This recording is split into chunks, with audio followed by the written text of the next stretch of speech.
Pi निकालना बताया था आपको।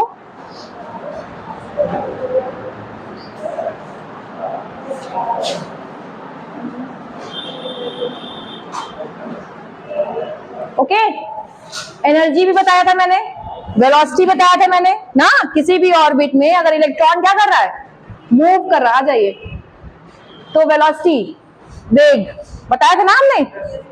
ये सब आपका हो चुका है, आपने अगर रिवीजन नहीं किया तो गलत बात है। आज हम लोग बेसिकली बोहर मॉडल की लिमिटेशन पढ़ेंगे।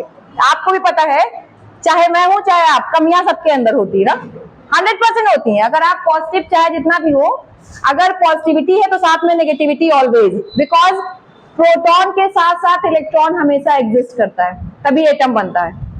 प्रोटॉन इज पॉजिटिव और इलेक्ट्रॉन इज, तो ऐसे आप भी हैं, आपके अंदर भी कमियां हैं, नो डाउट। आप कोई परफेक्ट नहीं है, कोई भी परफेक्ट, बस थोड़ा कोशिश करते हैं कि हम लोग चलते हैं एक्यूरेसी की तरफ। एक्यूरेसी समझते हो ना, फिजिक्स में एक शब्द है एक्यूरेसी, प्रेसिजन। क्या होता है इन दोनों में डिफरेंस है? एक होती है प्रेसाइज वैल्यू, एक होती है एक्यूरेट वैल्यू। निकालते हैं ना, बताइए। देखो कुछ तो एकदम मजा आ रहा है, एकदम चिल। अरे एकदम देखो कितना मजा आ रहा है। अभी हम क्वेश्चन पूछेंगे तब कितना मजा आएगा, भगवान ही जाने कितना मजा आएगा। ठीक, एक तो स्टार्ट किया, पहला ही क्वेश्चन, आप लोग का कुछ आंसर नहीं आ रहा है। हाँ, और प्रेसाइज, दो वैल्यूज होती हैं जब आप डायमेंशन एनालिसिस पढ़ते हो, परसेंटेज वगैरह निकालते हो, एरर, तो उसमें दो शब्द होते हैं, एक एक्यूरेट और एक प्रेसाइज। अब क्या होते हैं, कम इन बताइए। चलो छोड़ो, टाइम नहीं है, हम केमिस्ट्री की बात करते हैं। तुम लोग कुछ नहीं बताने वाले हो।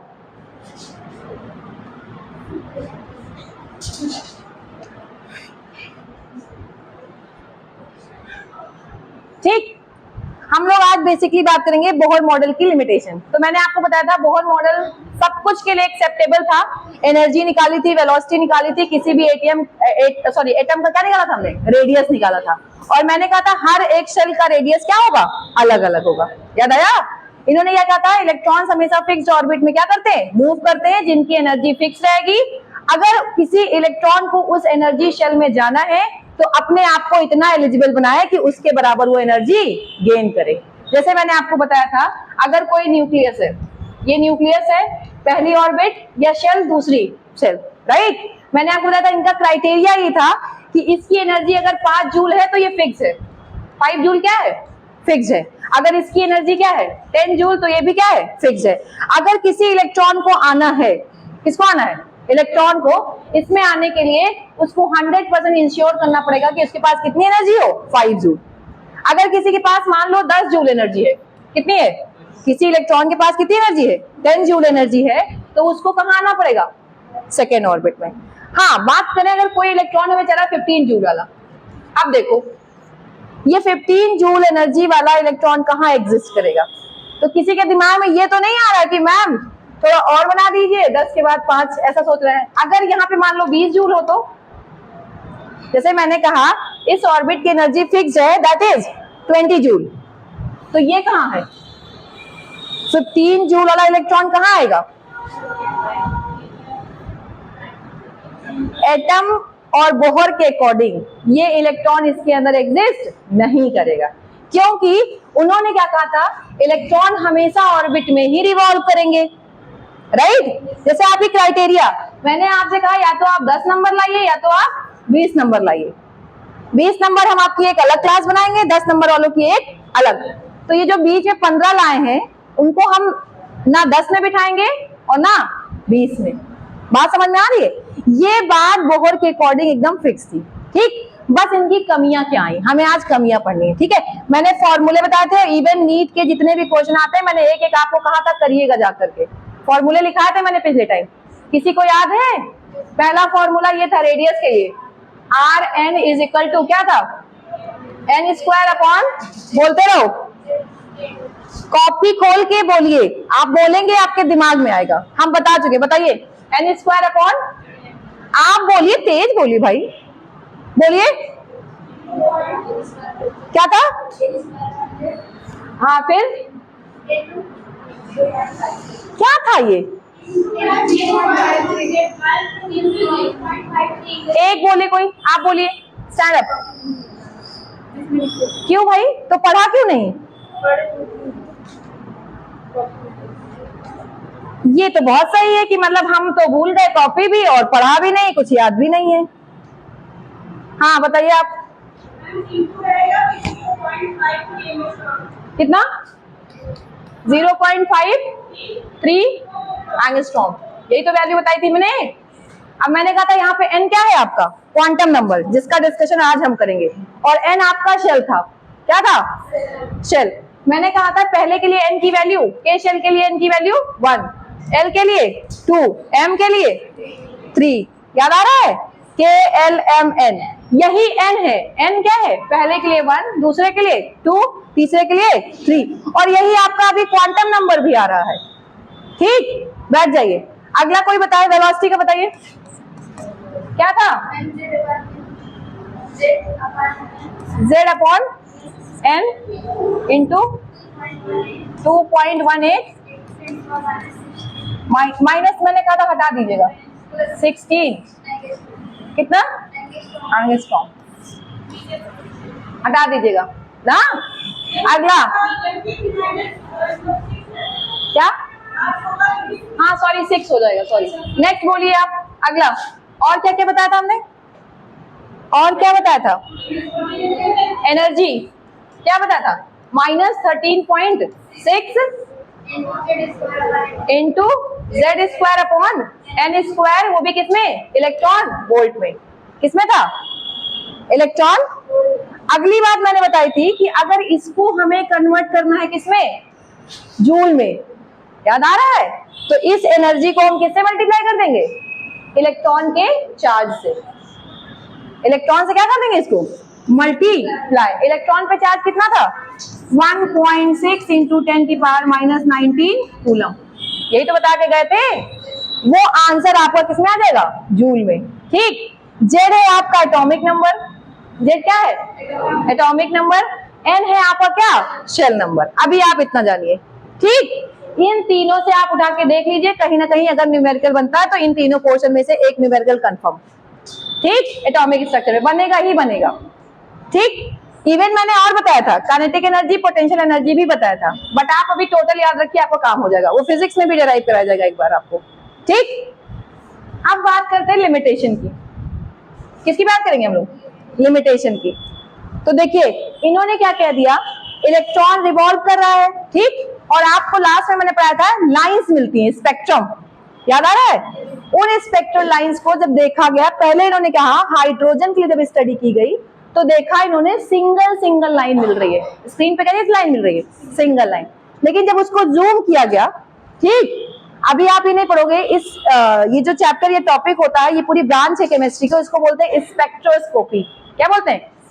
मैंने आपको बताया था स्क्रीन पे जो लाइंस के पैटर्न मिलते हैं उसको हम लोग बोलते हैं स्पेक्ट्रम। क्या बोलते हैं? स्पेक्ट्रम बोलते हैं ना।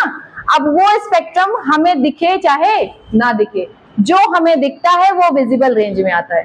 किसमें आता है? जो हमें दिखता है वो किसमें आता है? और विजिबल रेंज में कहां से कहां तक होता है बताइए? आपको बनाया था विबग्योर, वॉयलेट से रेड तक। आपको ये दिखता है ना, जो दिखे वो क्या? विजिबल रेंज में। और ऐसा इसका ये मतलब नहीं कि वो लाइनें हैं नहीं, लाइनें हैं बट वो हमें दिख नहीं रही। क्यों? आपने एक ही रे तो पढ़ी नहीं थी, मैंने आपको कहा था कॉस्मिक रे, गामा रे, अल्फा रे, याद आ रहा है? अल्ट्रावायलेट, इंफ्रारेड, याद है ना सब? आपको अगर ये सब डिस्कशन हो चुका है, देखा है तो पूरा चैप्टर डिस्कशन हो चुका, बस आपको अप्लाई करना है सीधे। ठीक। तो आप ध्यान से देखिएगा, देखा क्या गया, जनरली इन्होंने कहा कि हाइड्रोजन जो स्पेक्ट्रम बनाता है, हाइड्रोजन क्या बनाता है? वो हमेशा कहलाता है लाइन स्पेक्ट्रम, क्योंकि उससे हमें लाइनें दिखती हैं। क्या दिखती है? लाइनें दिखती हैं। बट स्टिल जब उसको जूम किया गया तो देखा गया सिंगल लाइन नहीं दिखती है, उसमें क्या दिखती है? Double line. क्या दिखती है? ये आपके बियॉन्ड द सिलेबस है। इस टॉपिक को बोलते हैं स्पेक्ट्रोस्कोपी, जो आप में नहीं है, ये हायर स्टडीज में है। ठीक। तो आपको स्पेक्ट्रो, तो पहला इनका ड्रॉबैक यही हो गया, इनके अकॉर्डिंग लाइनें कैसी थी? Single line. और जूम करके देखा गया तो डबल लाइन। दूसरी बात, इन्होंने देखा कि जो ये लाइनें हैं इधर, जो ये क्या कहते हैं स्पेक्ट्रम जो हमको मिल रहा है, वो स्पेक्ट्रम इलेक्ट्रिक फील्ड और मैग्नेटिक फील्ड दोनों पे डिपेंड करता है। ठीक, अगर हम इसको इलेक्ट्रिक फील्ड कहीं एंट्री करा दें तो भी उसमें रेडिएशन देखने को मिलता है, चेंज हो जाती है, वो टूट जाती है, ब्रेक हो जाती है। और अगर मैग्नेटिक फील्ड डाल दें तो भी क्या हो जाती है, चेंज हो जाती है। अगर मैग्नेटिक फील्ड की प्रेजेंस में स्पेक्ट्रल लाइंस स्प्लिट होती हैं, क्या बोला हमने, मैग्नेटिक फील्ड की प्रेजेंस में, ठीक है, अगर स्पेक्ट्रल लाइंस क्या होती हैं, स्प्लिट होती हैं, तो इस फिनोमिना को हम बोलते हैं जीमेंस इफेक्ट। क्या बोलते हैं, जीमेंस। और अगर इलेक्ट्रिक फील्ड की प्रेजेंस में वही लाइनें ब्रेक होती हैं तो उसको बोलते हैं स्टार्क इफेक्ट। क्या बोलते हैं, इतनी बात समझ में आई। अब बात ये है, ये दोनों फिनोमिना हो रही थी, लेकिन बोहर ने इसको एक्सप्लेन नहीं किया। क्यों, उन्होंने कहा हमें सिंगल लाइन मिलेगी, उन्होंने क्या कहा, हमें सिंगल लाइन। अब बताओ, अगर कोई चीज स्प्लिट हो रही है, एक डंडी है और उसको आप तोड़ रहे हैं, तो वो टूट के कितने 3-4 पार्ट में कन्वर्ट होगी कि नहीं होगी, होगी ना। तो एक तो इनका ये ड्रॉबैक हो गया, पहला सिंगल लाइन होनी चाहिए, रियलिटी में मिल क्या रही थी, डबल लाइन। ठीक है, दूसरा इलेक्ट्रिक फील्ड और मैग्नेटिक फील्ड में क्या दिख रहा था, स्प्लिटिंग हो जा रही थी, वो एक्सप्लेन नहीं करा। तीसरी चीज, इन्होंने कहा अगर एटम स्टेबल है, जैसे हाइड्रोजन क्या है, स्टेबल है, तो फिर वो कंबाइन क्यों होता है, नेचर में सिर्फ हाइड्रोजन क्यों नहीं है, H क्यों नहीं है। आपने पढ़ा है, जब आप कभी भी केमिकल रिएक्शन स्टार्ट करते हो और आपसे बोला था हाइड्रोजन रिएक्ट विद ऑक्सीजन, तो आप कभी H नहीं लिखते हो, आप क्या लिखते हो, H2। अब बताओ, अगर हाइड्रोजन अपने आप में स्टेबल है तो उसको मॉलिक्यूल में कन्वर्ट होने की जरूरत ही नहीं है। कुछ सोचो, अगर मैं स्टेबल हूं तो मुझे किसी के साथ चेंज होने की जरूरत नहीं है। तो एक तो इनका ये ड्रॉबैक था कि मॉलिक्यूलर फॉर्म को एक्सप्लेन नहीं कर पाए थे। आई बात समझ में, क्या क्या बोला हमने, ये तीनों आपकी एनसीईआरटी में लिखा है और आपको एक को शब्द नहीं मिलेगा। होप सो आप सबके पास एनसीईआरटी है, क्या है, अभी प्रेजेंट टाइम में है। अच्छा ये बताइए, आप लोग एनसीईआरटी पढ़ना चाहते हो कि नहीं। जैसे 2-4 लोग के चाहने से कुछ नहीं होता है। और मैं फिर कह दूं, आप मेरी बात मत मानिए, ठीक है। एक चीज ये भी होती है, जब कोई चीज फ्री की मिल रही होती है तो उसकी वैल्यू नहीं होती है। ट्रुथ इज दैट, सबसे बड़ा सच यही है। अगर आपके सामने वही दाल चावल फ्री का मम्मी बना के परोसती नौटंकी आती है, 4 दिन बाहर भेज दिया जाए, खाना ना मिले, कसम से बता दे जो मिलेगा वही दौड़ दौड़ खाओगे। या 4 दिन अभी तुम्हें बंद कर दिया जाए, खाना ना दिया जाए, जब कमा के खाओगे तो तुम्हें वो नमक रोटी भी अच्छा लगेगा। तो ये बहुत बड़ा सच है कि अगर आपको कोई भी चीज फ्री में मिलती है तो उसकी कदर नहीं होती है, चाहे आप अभी, और ये सच है, ये हम हो आप हो कोई भी हो, ये सबसे बड़ा सच है। अभी आप जाएंगे, इसी सब के लिए आप पैसा जब देंगे अच्छा खासा, ठीक है, और तब जब आदमी बोलेगा कि एनसीईआरटी पढ़ो, तब भी तुम लोग नहीं पढ़ते हो, ये भी सच है। तब भी तुम लोग बस उतनी टाइम सुनते हो कि हाँ एनसीईआरटी एक लिस्ट में आनी है। और मैं फिर कह रही हूँ, सिलेक्शन हो चाहे क्लास 11, 12 कुछ भी हो, यूपी बोर्ड में भी एनसीईआरटी ही चला दी गई है ना, कि कुछ और चलती है। पढ़ाए कोई चाहे जो नूतन कुछ भी पढ़ाए, हमें पता है, लेकिन आपका जो सिलेबस है, जो भी किताब आती है, वो माध्यमिक शिक्षा के लिए भी क्या आ गई है, एनसीईआरटी। और उसका कारण यही नीट और जेईई था।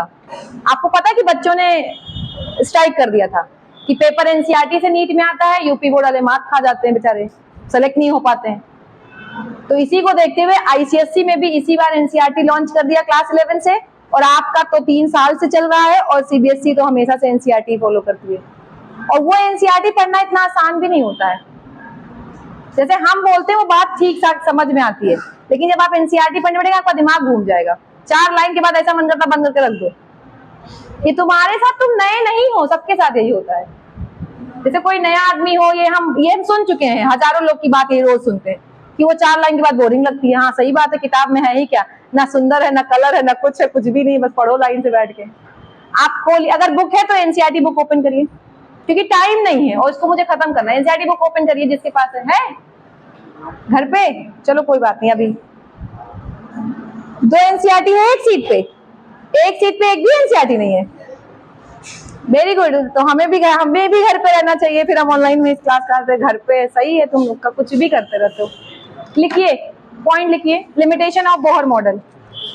आप लोग, मैं सोचती हूँ जितना टाइम बच जाए उतना अच्छा है, लेकिन आप लोग खुद उसी लेवल पे नहीं करना चाहते। देखिए लिमिटेशन,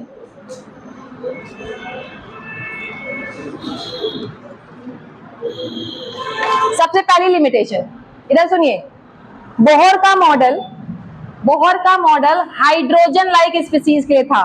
पिछले लेक्चर में हम 10 बार चिल्ला चिल्ला के बोले थे, वो स्पीसीज जो किसकी तरह बिहेव करे, हाइड्रोजन की तरह। और हाइड्रोजन की तरह बिहेव करने का ये मतलब नहीं कि वो हाइड्रोजन बन जाएंगी।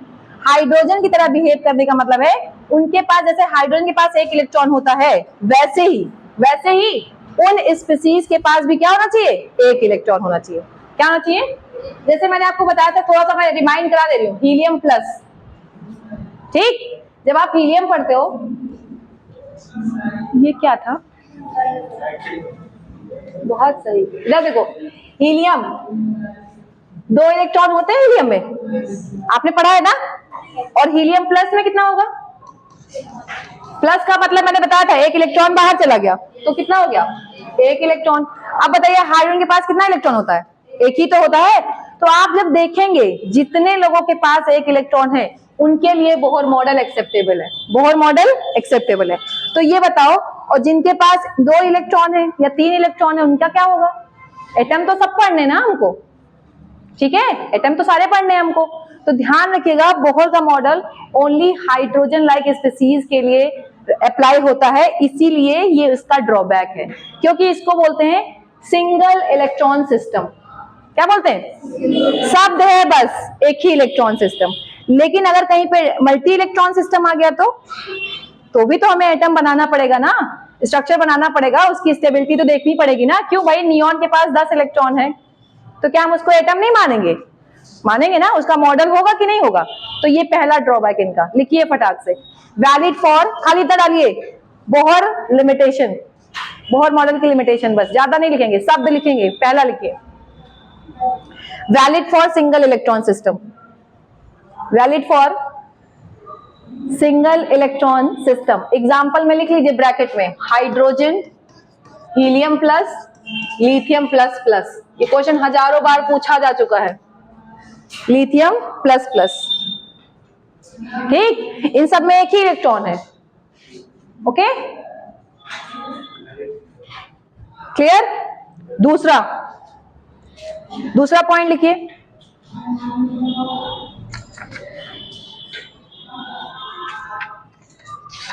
Valid for single electron system.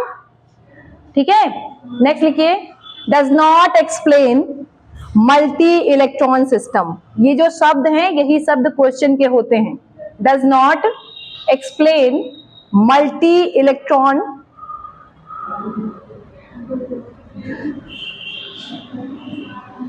Electron system या एटम, जो भी है। ठीक, दूसरा limitation, splitting of spectral line. लिखिए, स्प्लिटिंग मतलब ब्रेक डाउन, टूटना। भैया हिंदी बता देना, पिछले टाइम यही हुआ था। इतनी अंग्रेजी आती ना सबको कि नहीं आ रही है? फिर से इस टॉपिक पे आ जाए हम वापस घूम के। स्प्लिटिंग मतलब टूटना ना, जिसको नहीं आता ब्रैकेट में मुझे बोल देगा कि मैम इसकी मीनिंग नहीं आ रही, प्लीज बता दीजिए, हम बता देंगे। क्योंकि मुझे नहीं लगता साइंस के स्टूडेंट इतना ज्यादा हिंदी पढ़ते हैं। लिखो, स्प्लिटिंग ऑफ स्पेक्ट्रल लाइन,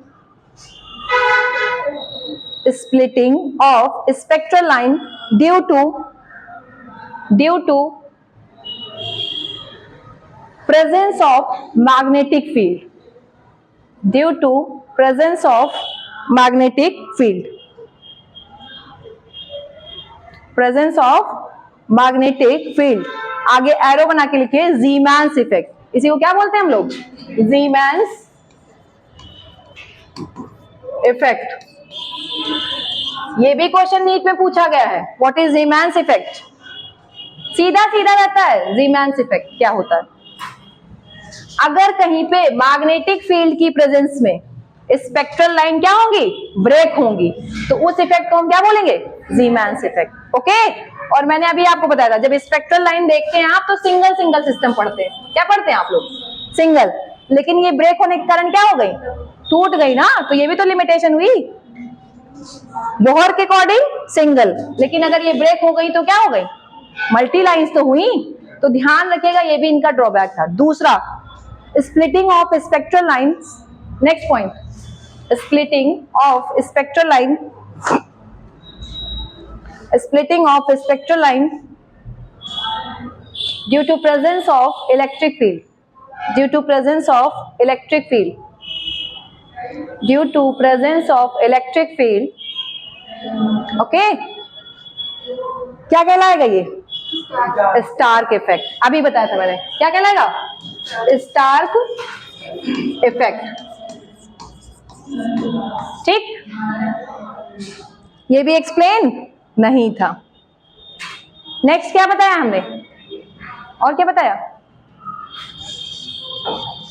बताओ भाई, 2 हो गया। तीसरा क्या बताया था? लाइनें कैसी थी हमको दिखने में? सिंगल, लेकिन जूम किया गया तो मल्टीपल लाइंस दिखी। ठीक है, लिखिए, generally according to Bohr model, according to Bohr model, according to Bohr model, spectral lines seen to be single, spectral line seen to be single, but according to spectroscopy,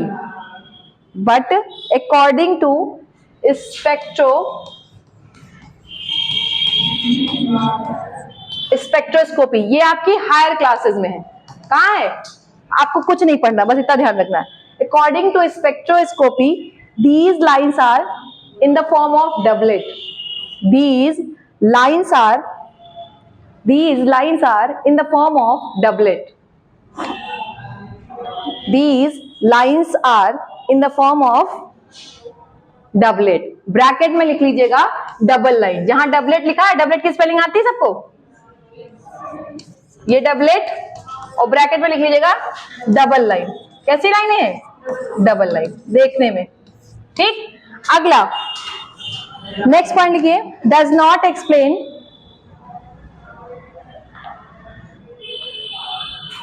stability for molecular basis, does not explain stability for molecular basis. मैंने आपको कहा था hydrogen एक अकेला atom है और ये भी क्या है? अकेला एटम है। इधर सुनिए, बोहर के अकॉर्डिंग ये लोग तो स्टेबल है, तो फिर हम ऐसा क्यों लिखते हैं भाई? ये कंबाइन क्यों होके ये बनाते हैं H2? हम हमेशा केमिस्ट्री में हाइड्रोजन शब्द के लिए H2 क्यों लिखते हैं? जब हम बोलते हैं हाइड्रोजन एटम, तब हम क्या लिखते हैं? H। लेकिन अगर आपसे, हमने भी कहा, आप केमिस्ट्री में कहीं भी रिएक्शन कराते हो तो आपसे हाइड्रोजन वर्ड आते ही आपको कभी भी H लिखने को नहीं बोला जाता है। क्या बोला जाता है? H2। तो अगर ये स्टेबल है, ये मुद्दा था, अगर ये स्टेबल है तो इसको कंबाइन नहीं होना चाहिए, इसको अकेले बैठे रहना चाहिए। लेकिन ये क्यों कंबाइन होकर मॉलिक्यूल बनाता है?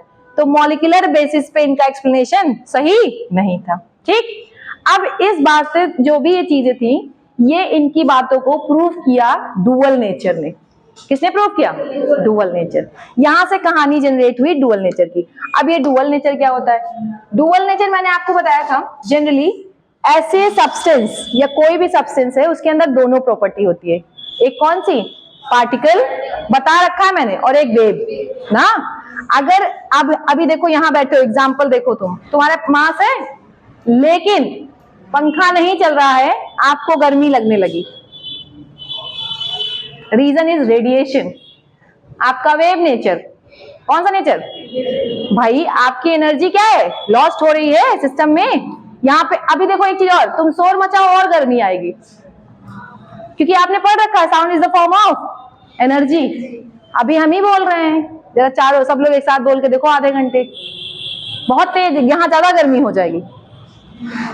तो कभी भी ध्यान रखिए, कभी भी चाहे आप हो चाहे हम हो, और हम और आप अल्टीमेटली बने इलेक्ट्रॉन प्रोटॉन से ही हैं, राइट? और एनर्जी है तभी हम जिंदा हैं, वरना हम खत्म है, ये आपको सबको पता है। ओके, तो याद रखिए, इलेक्ट्रॉन हो चाहे प्रोटॉन हो, जैसे फोटोन होता है उसका डुअल नेचर, जैसे फोटोन का क्या था? डुअल नेचर, एक पार्टिकल और एक सांस आ गई, देखो आपस। अभी बहुत अच्छा, अब एसी वाली फीलिंग आएगी, जैसे कहते हैं ना, जितनी गर्मी अब ज्यादा अच्छा फील होगा, अब ज्यादा ठंडा लगेगा। ठीक है, तो याद रखिएगा, इस डुअल नेचर की बात किसने की थी? तो हमारे डी ब्रोगली सर आए। कौन आए? De Broglie. डी ब्रोगली से सीधे आता है न्यूमेरिकल। इधर ज्यादा जानना नहीं है, डी ब्रोगली, अब मैं पढ़ा चुकी हूँ शायद, कॉपी खोलिए जरा, लास्ट टॉपिक क्या था, नहीं था? डी ब्रोगली का नाम नहीं आया था? चलिए, इतना पढ़ाती हूँ ना कि वो ध्यान तक कहाँ पढ़ा गया। इधर de Broglie, de Broglie sir ने क्या कहा, ध्यान सुनिएगा। इन्होंने कहा आप कभी भी देखिए तो अगर आपका जो वेवलेंथ है, ठीक, वेवलेंथ और मोमेंटम, क्या मोमेंटम, इनमें इन्होंने कहा रिलेशन है। क्या है? रिलेशन, ठीक। ये वेवलेंथ क्या होती है? मैंने आपको बताया था जितना वेव एक राउंड कंप्लीट करती है उसकी पूरी लेंथ क्या कहलाती है? वेवलेंथ कहलाती है ना। आप ही बताओ, मोमेंटम का फॉर्मूला फिजिक्स में mv, फॉर्मूला क्या होता है? mv, मतलब इसमें मास आ रहा है, देखो मास आ रहा है ना, और वेलोसिटी आ रही है। कोई चीज अगर जल्दी जल्दी भागेगी, सोचो अगर कोई चीज जल्दी जल्दी भाग रही है तो उसका मोमेंटम ज्यादा होगा कि कम होगा? हाँ, ज्यादा होगा, ऑब्वियसली ज्यादा होगा। अब सोचो कोई छोटा पार्टिकल है कोई बड़ा पार्टिकल है, तो मोमेंटम किसका ज्यादा होगा? अब अच्छा क्वेश्चन है, ये सोचने वाली बात है। एक इलेक्ट्रॉन है और एक बॉल है, ठीक है, ज्यादा तेज कौन भागेगा, यानी कि किसका? अगर हम मान लो एक सारा क्राइटेरिया फिक्स कर दे, डिस्टेंस वगैरह सब कुछ फिक्स कर दें, तो भी अपनी हरकतों में सबसे तेज कौन भागेगा?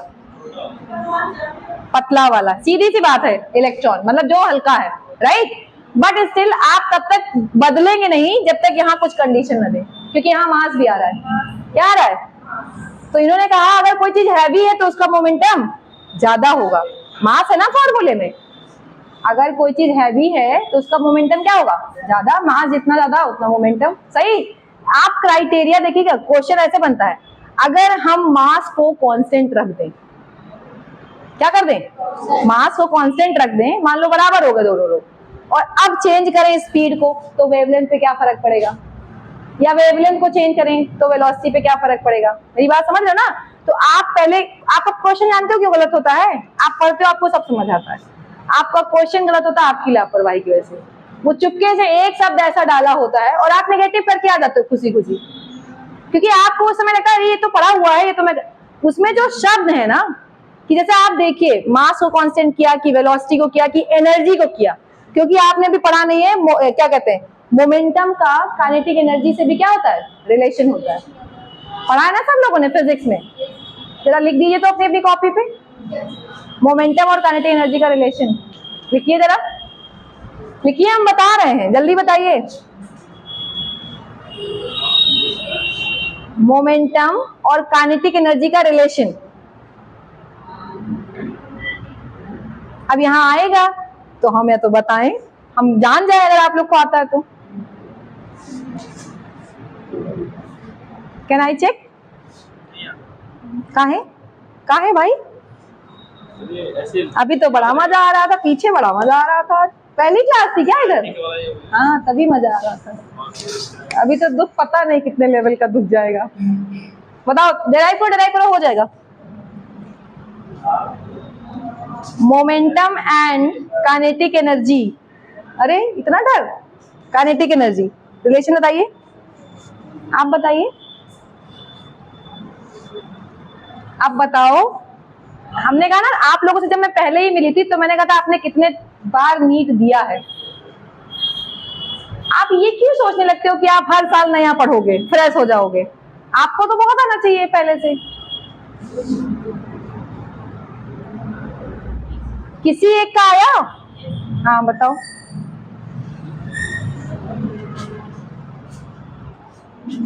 हाँ आया, लेकिन अभी भी गड़बड़ है। वो तो उसी से तो तुम वो लाई हो, वो भी तो देखो, इसी से तो लाई हो, क्या की हो? एक्सचेंज ही तो की हो, गलत है। और यही कारण है नेगेटिव, यही कारण है तुम लोग का किसका? नेगेटिव मार्क्स का, बोनस का। इससे अच्छा मत करो, लेकिन नेगेटिव मत करो। 11 12 तो है नहीं, एक तुम्हारा एक गलती है, वरना तुम्हारा सही होता। ये V है, हमने मोमेंटम पूछा है।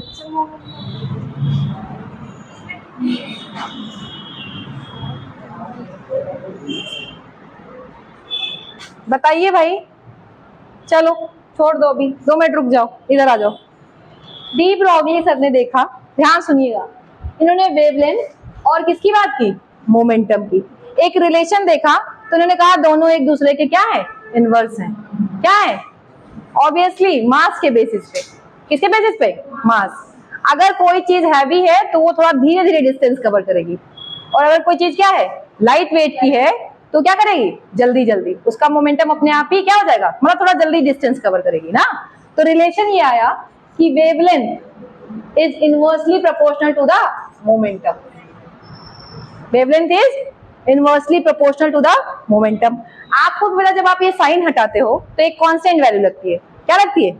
और इन सब में डुअल नेचर में जितना भी कांस्टेंट आता है उस कांस्टेंट का नाम होता है हमेशा क्या? Planck's constant. क्या होता है? क्या होता है? Planck's constant, h। ठीक, ध्यान से देखिए, lambda is equal to h। h तो कांस्टेंट है, m अपॉन v। क्या है? m upon v। इतनी बात समझ में आई कि नहीं? चलो आप थोड़ा सा रिलेशन निकालते हैं। अगर मैंने कहा कि एक ऑब्जेक्ट है, एक ही ऑब्जेक्ट है, ठीक, ये ऑब्जेक्ट दो अलग अलग स्पीड से घूम रहा है। पहली स्पीड है v1 और दूसरी स्पीड क्या है? v2। ध्यान सुनिएगा, ठीक। एक ऑब्जेक्ट है जिसकी पहली स्पीड क्या है? v1 और बाद में क्या हो गई? v2। इसका मास तो कांस्टेंट है ना, सोच के देखो, एक ही तो ऑब्जेक्ट है, उसका मास क्या होगा? कांस्टेंट। तो क्वेश्चन क्या आएगा? उसके वेवलेंथ का रेशियो बताइए। क्या बताइए? उसके वेवलेंथ का रेशियो बताइए। ध्यान सुनिएगा। अब फिर मैं वही बात करूं, मास फिक्स है ना, रिलेशन किसका निकालना है? वेलोसिटीज का ना, सॉरी वेवलेंथ का निकालना है, वेलोसिटी गिवन है, राइट। तो आप यहां से देखो, इस फॉर्मूले को एकदम दिमाग में रखो, और ऐसे ही मैथ्स में किया जाता है। आपको पता है h पहले से ही कांस्टेंट है, किसी भी बॉडी के लिए h क्या है? उसका मास भी अब क्या हो गया? कांस्टेंट हो गया। मास क्या हुआ? अगर ये दोनों कांस्टेंट हो गया तो हटा दे इसको, कोई मतलब नहीं है, चेंज नहीं होना है। दोनों ही केस में अगर वो कांस्टेंट है तो वो चेंज नहीं होगा। चेंज कौन हो रहा है? वेलोसिटी। कौन हो रहा है? और अगर हम बात करें तो ये दोनों एक दूसरे के क्या है? इनवर्स है। तो अगर हम बात करें फॉर लैम्डा 1, किसके लिए बात करें? लैम्डा 1, तो इसका फॉर्मूला हो जाएगा के फॉर कांस्टेंट अपॉन v1। होगा कि नहीं होगा? बताओ, होगा? ध्यान से देख लीजिए, h और m अगर मास फिक्स हो गया तो ये पूरा नया कांस्टेंट बन गया। उस कांस्टेंट को हमने क्या लिख दिया? k लिख दिया।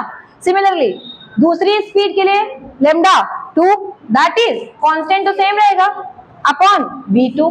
क्या रहेगा? v2। इन दोनों का आप क्या निकाल दीजिए? रेशियो। आपको रिलेशन ही तो पूछा है। क्या पूछा है? और मैथ्स हो चाहे केमिस्ट्री हो चाहे फिजिक्स हो, रिलेशन वर्ड आ जाए तो हमेशा पहला और फिर दूसरा आप डिवाइड कर दीजिए, कभी जिंदगी में गलत नहीं होगा। रेशियो निकाल दीजिए, आपका आंसर हमेशा सही आएगा, चाहे जहां के लिए। तो जब आप रिलेशन निकालेंगे तो आप देखिए के और के ऐसे ही कैंसिल, v2 ऊपर आएगा और v1 नीचे आएगा। क्या आ गया रिलेशन आपका? Lambda 1 upon lambda 2 is equal to v2 upon v1। आया कि नहीं आया? बताइए। यानी अब एक बात ध्यान रखना है, अगर क्वेश्चन पेपर में कहता है कि एक ऑब्जेक्ट है उसको, ठीक है, अभी काइनेटिक एनर्जी की बात नहीं, भी काइनेटिक एनर्जी भी आता है। पहला ध्यान सुनिए, उसका मास फिक्स कर दिया गया है। मास क्या कर दिया गया? कांस्टेंट कर दिया गया है। उसको दो वेलोसिटी से फेंका गया। पहली वेलोसिटी 10 मीटर पर सेकेंड, अगली वेलोसिटी 20 मीटर पर सेकेंड। तो उसके वेवलेंथ का रेशियो क्या होगा? उसके वेवलेंथ का, या फिर अगली बात हो सकता है कह दे कि जब उसको 10 मीटर पर सेकेंड से फेंका गया तो उसकी वेवलेंथ आती है 10 एंगस्ट्रॉम। कितनी आती है? 10 एंगस्ट्रॉम। तो उसको अगर 20 मीटर पर सेकेंड से फेंका जाएगा तो उसकी वेवलेंथ कितनी आएगी? ये आपने फिजिक्स में भी किया होगा। सब हाँ कर देते हैं, आगे का पता नहीं किया है कि नहीं। इधर देखो, क्वेश्चन ये है, एक ऑब्जेक्ट है, ठीक, इसको हमने क्या किया? दो अलग अलग कंडीशन। पहले इसको 10 मीटर पर सेकेंड से हमने क्या किया? वेलोसिटी से फेंक दिया, ठीक। अगले केस में हमने इसको किसे फेंक दिया? 10 मीटर पर सेकेंड, 20 मीटर पर सेकेंड के अकॉर्डिंग फेंक दिया, ठीक। अभी यहाँ पे मैंने एक चीज और फिक्स कर दी कि इस समय इसका जो लैम्डा है वो लैम्डा आपका 10 एंगस्ट्रॉम है। कितना है? 10 एंगस्ट्रॉम। इसका जो लैम्डा है आपको बताना है, या इसको लैम्डा 1 मान लीजिए, इसको लैम्डा 2, आपको लैम्डा 2 बताना है। लैम्डा 2 क्या करना है? बताना है। अब देखो यहां से एक बात क्लियर, मास कांस्टेंट, अगर ऑब्जेक्ट सेम तो मास भी कांस्टेंट। क्लियर? मतलब अब हमें यही वाला फॉर्मूला उठा के लगा देना है तो आंसर आ जाएगा अपने आप। लगाइए फटाक से, बताइए आंसर इसका। Lambda 1 upon lambda 2 is equal to v1 upon v2, sorry v2 upon V1, lambda 1 कितना दिया है 10, लेमडा 2 फाइंड करना है हमको, V2 कितना है, अब V2 देखिए 20, ये कितना है 10, सही आंसर कितना आएगा, ये इधर, lambda 2 is equal to 100/20, that is 5 angstrom. क्या आया?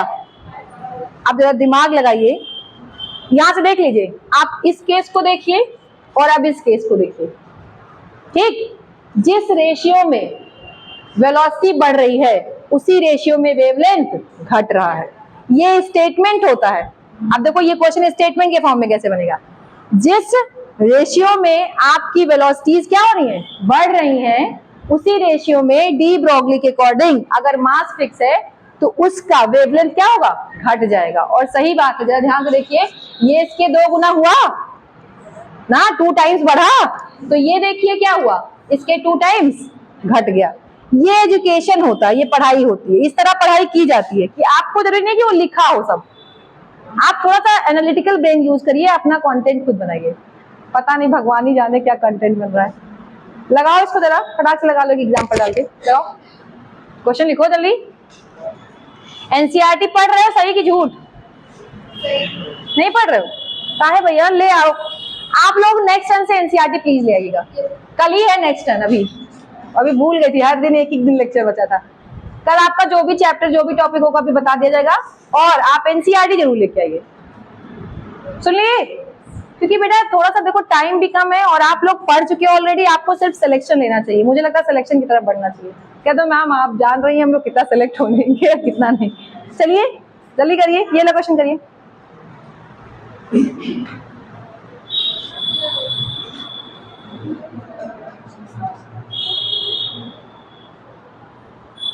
अच्छा, अगर वेवलेंथ पता चल गया तो फ्रीक्वेंसी निकाल लोगे? जो लोग पिछले लेक्चर्स में नहीं थे उनको छोड़ करके जो लोग थे, याद करिए, वेवलेंथ के बीच में हमने रिलेशन बताया था फ्रीक्वेंसी का, mu is equal to c by lambda, जहां पे सी क्या था 3 × 10⁸ मीटर पर सेकेंड, याद आया? और इस बार लेमडा आपको पता ही है, क्या पता है, दोनों ही केस में लेमडा पता है, तो आप उसकी फ्रीक्वेंसी नहीं निकाल पाएंगे। अगला क्वेश्चन और अच्छे लेवल का, फ्रीक्वेंसी का रेशियो बताइए। तो वेवलेंथ का जस्ट अपोजिट क्या होती है, फ्रीक्वेंसी, वही सेम आ जाइए, वेवलेंथ का जस्ट अपोजिट क्या होगा, फ्रीक्वेंसी। हम एक करके दिखा देते हैं, हम बहुत जल्दी जल्दी पढ़ाते हैं, मुझे पता है थोड़ा स्लो होकर के हम एक करके दिखाते हैं, ये मैं पढ़ा चुकी हूँ, करा भी चुकी हूँ, जो नए आए वो लोग जरा ध्यान दें। इधर देखिए, अभी मैंने आपसे कहा पहले केस के लिए, आप चाहें तो यहीं से निकाल सकते हैं, पहले केस के लिए आपका, या यहाँ से पहले फॉर्मूला बनाइए, देखिए पहली फ्रीक्वेंसी क्या हो जाएगी, सी बाई लेमडा 1, दूसरी frequency that is c by lambda 2, सही, बोलिए, बात कर ले फिर से, वही सेम रेशियो निकालना है, ये और ये सी सेम है, ये ऊपर ये देखा जाए तो this upon this is equal to lambda 2 upon lambda 1, सही। अब जरा देखिए, लेमडा 1 और लेमडा 2 का जो रेशियो है उसी का तो उल्टा होगा ना, लेमडा 2 कितना है बेटा, अभी निकाला था, कितना आया लेमडा 2 5, और लेमडा 1 कितना आया था 10, कितना आगे रेशियो 1:2, ये फ्रीक्वेंसी का रेशियो, किसका रेशियो, अगली बार एनर्जी का रेशियो। इतना कनेक्ट करने के लिए बहुत टाइम चाहिए और वही नहीं है, और टाइम इतना जल्दी बीत जाता पता नहीं चलता। फिर से सुनिए, आपको क्या क्या पूछ सकता है, आप अगर लेमडा बता ले गए देन फ्रीक्वेंसी, फ्रीक्वेंसी के बाद एनर्जी, किसकी बात करेगा, एनर्जी, सब ऐसे ही लगेगा, बस फॉर्मूले पे पुट करते जाइए, ओके। अगली बात हम बता रहे थे, जो 2 मिनट लिख लीजिए जितना हमने बताया है, अपने आप सोच के लिखिए जितना हमने बताया है, फ्रीक्वेंसी का रिलेशन, वेवलेंथ का रिलेशन, लिखिए जरा जल्दी लिखिए, खुद देखिए दिमाग काम कर रहा है कि बस छाप पे पड़े हो। एनसीईआरटी पढ़ो, एनसीईआरटी लिख लिया, रिलेशन नहीं लिखा है यार, तो हम बहुत तेज पढ़ाते हैं ना, हमें लगता है हम बहुत फास्ट नहीं पढ़ाते हैं, हमें ऐसा लग रहा नहीं, हम बहुत फास्ट पढ़ाते हैं, मुझे कभी कभी ऐसा लगता है, खुद में मुझे लगता है कि मैं बहुत फास्ट बात है, तुम लोग का सब ऊपर से निकल जाता है। पहले तो ये लिखिए λ1 λ2 is equal to v2 upon v1, ये स्पीड है। और यहाँ पे एक कंडीशन लिख लीजिएगा, अगर मास कांस्टेंट हो। क्या कांस्टेंट हो? मास फिक्स हो या कांस्टेंट हो बॉडी का। फिर अगला ये फ्रीक्वेंसी का रिलेशन, देखिए ये फ्रीक्वेंसी का रिलेशन, पहला मास फिक्स है तभी तो वेवलेंथ का है। वेलोसिटी दी होगी आपको, वेवलेंथ निकालना होगा डी ब्रॉगली के अकॉर्डिंग।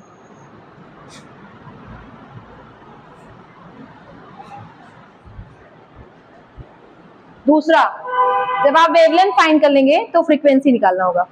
फ्रीक्वेंसी वेवलेंथ भी एक दूसरे के इनवर्स होते हैं। देखिए ये v जो है ये फ्रीक्वेंसी है, आप चाहे तो f लिख लीजिएगा, क्योंकि आपकी बुक में इसको न्यू बोला जाता है, सिंबल यही लिखा हुआ है, ठीक है। इसी को फ्रीक्वेंसी बोलते हैं, फ्रीक्वेंसी का रिलेशन। नेक्स्ट इधर देखिए, ये तो मैंने आपको पहले ही बताया, lambda is equal to h upon p, सही। अगर मोमेंटम दिया हो तो ऐसे ही निकल आएगा, λ1 upon λ2 is equal to p2 upon p1। ये भी लिखिए फटाक से, ये मोमेंटम।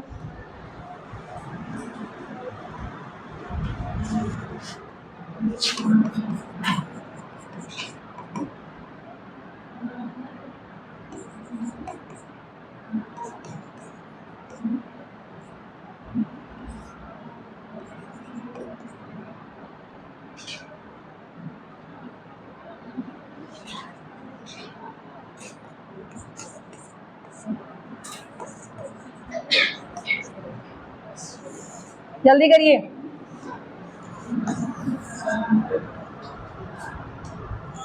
अगला रिलेशन इधर लिखिए, kinetic energy is equal to p square upon m।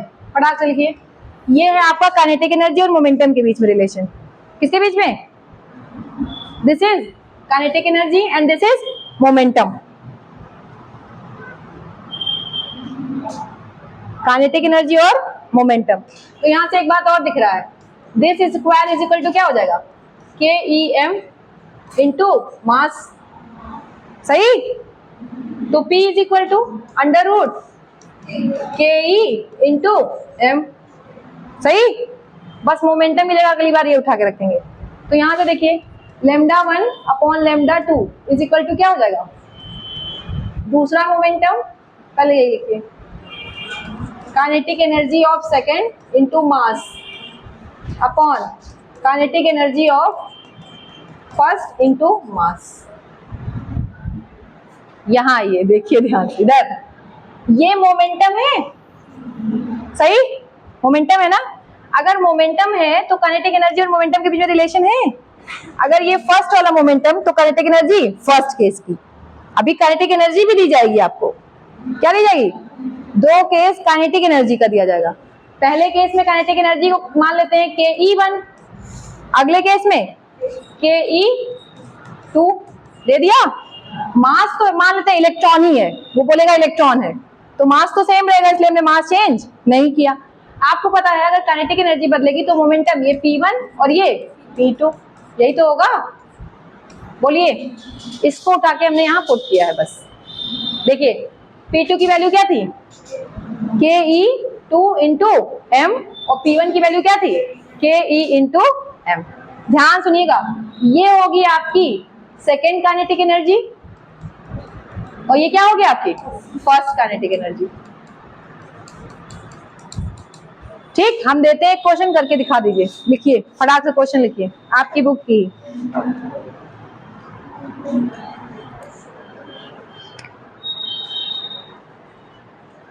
लिखिए, मास ऑफ इलेक्ट्रॉन आपको पता है कितना होता है, पढ़ा चुकी हूं मैं सब। हाँ वेरी गुड, बहुत अच्छे बच्चे। 9.1 इंटू 10 की पावर -31 kg। क्वेश्चन लिखिए। नहीं याद है, ये सब भी नहीं याद है? अरे यार तुम लोग पढ़ते क्यों नहीं हो। हाँ क्वेश्चन लिखिए, मास ऑफ इलेक्ट्रॉन।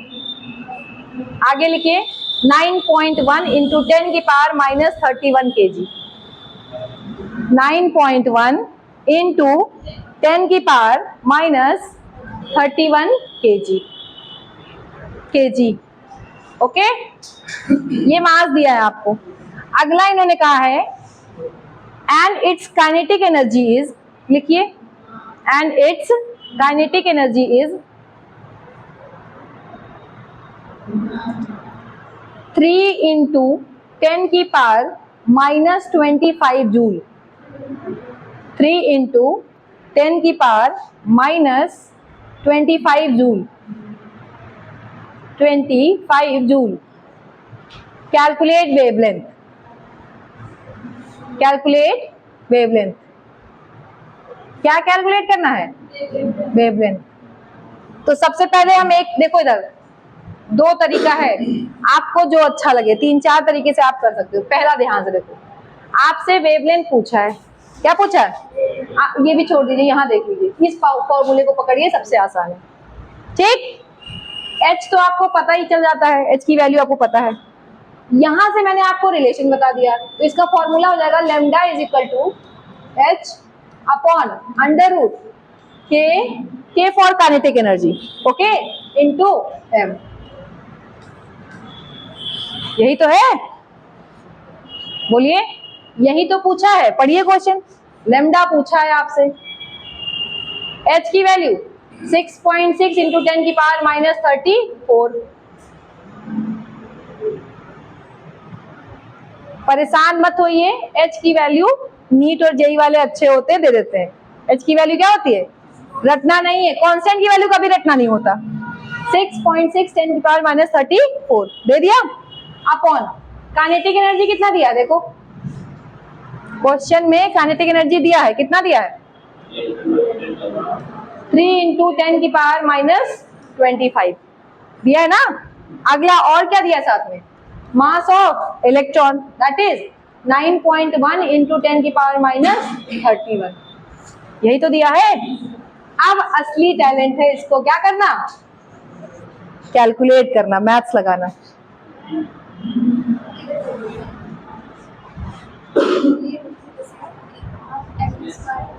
अच्छा हाँ 2 लगेगा, सॉरी 2 नहीं लगा, अरे 2 में गड़बड़ हो जाता है, बस यहाँ 2 लगा लो यार, ये थोड़ा सा हो जाता है। आप इसको कैलकुलेट करिए, करो, चालू करो कैलकुलेशन। बस यहाँ पे 2 मिसिंग था क्योंकि वो 2 टाइम्स आता है, हाफ होता है, इसलिए थोड़ा सा ध्यान रखिएगा बस। और वैसे रेशियो में 2 कैंसिल हो जाता है, इसलिए ध्यान नहीं देते हम लोग। देखिए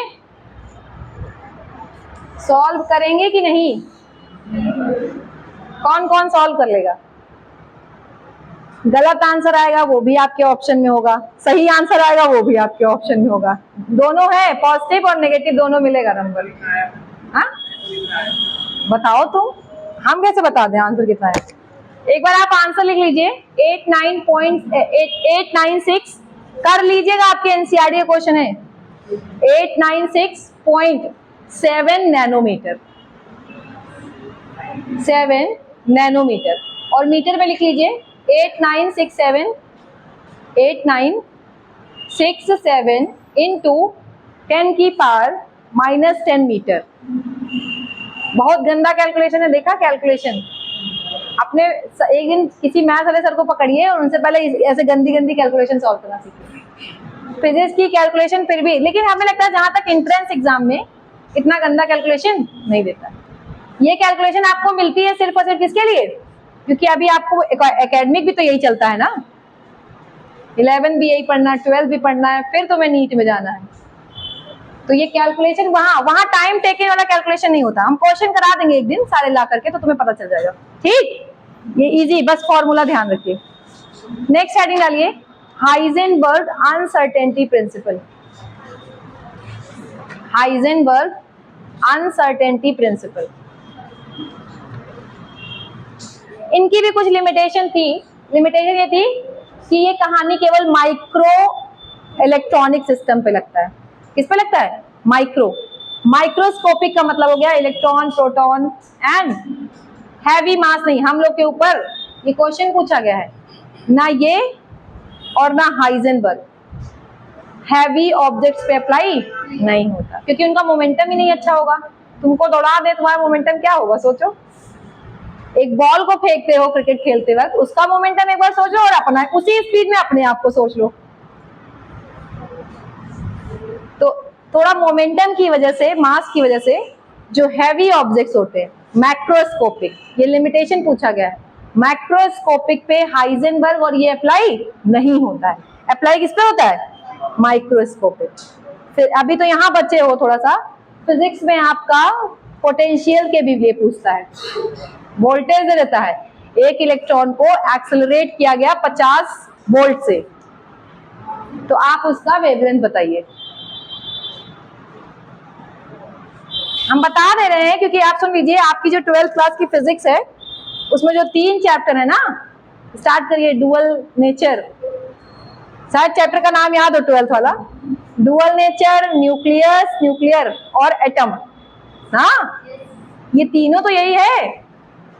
वहां पे अच्छे क्वेश्चन बनते हैं, वहां पे मतलब थोड़ा क्वेश्चंस बनते हैं, यहाँ पे कॉन्सेप्ट तो आने को वहां पे थोड़ा वहां भी पढ़िएगा ध्यान से, मैंने बता दिया। वरना फिजिक्स केमिस्ट्री 50-50% मैच करता है, कोई दिक्कत नहीं है। ठीक। हाइजेनबर्ग अनसर्टेनिटी प्रिंसिपल क्या कहता है? सुनो ध्यान से। इन्होंने कहा कि हम एक ऑब्जेक्ट ले लें और उसको फेंक दें स्पीड से। क्या कर दें? फेंक दें। तो उसमें जनरेट होगा मोमेंटम। क्या जनरेट होगा? वेलोसिटी के। उधर ध्यान जाने से कुछ होगा नहीं, जाइए। वहां ध्यान जाने से कुछ नहीं होगा, सिलेक्शन नहीं होगा तो कुछ नहीं होगा। सीधी सी बात, जिंदगी नरक और कुछ नहीं। ताने अलग से, लड़ाई झगड़ा अलग से, यू नो। तो कभी भी ध्यान रखिएगा, इधर जाना है बाहर, भेज ही दें अगर काम हो तो। ठीक। बात करें मोमेंटम की। हमने कहा, हमने आपको एक एग्जांपल, आपको फेंक दिया या बॉल को फेंक दिया। ठीक। हाँ बोलिए, जाइए।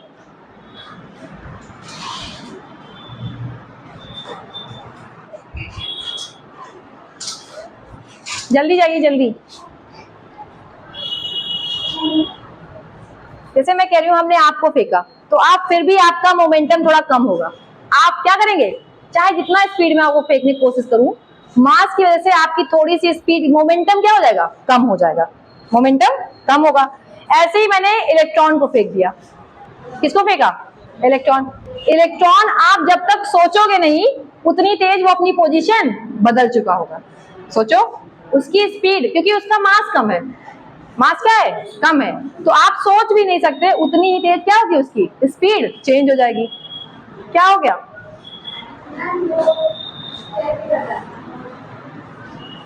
क्या भाई बहन हो क्या तुम लोग? साथ ही में जाना है घर? अच्छा, ठीक। इधर आप कोई क्लास से बाहर नहीं जाएगा, बहुत भटक जाते हैं, हमारा भी दिमाग भटक जाता है। ठीक। कभी भी इलेक्ट्रॉन अगर आपका मूव करेगा, उसका मास बहुत कम है, इलेक्ट्रॉन का मास कम है, आपने क्या किया? सेम मोमेंटम कोशिश करी, तो स्पीड तो उसकी ठीक हुई ना।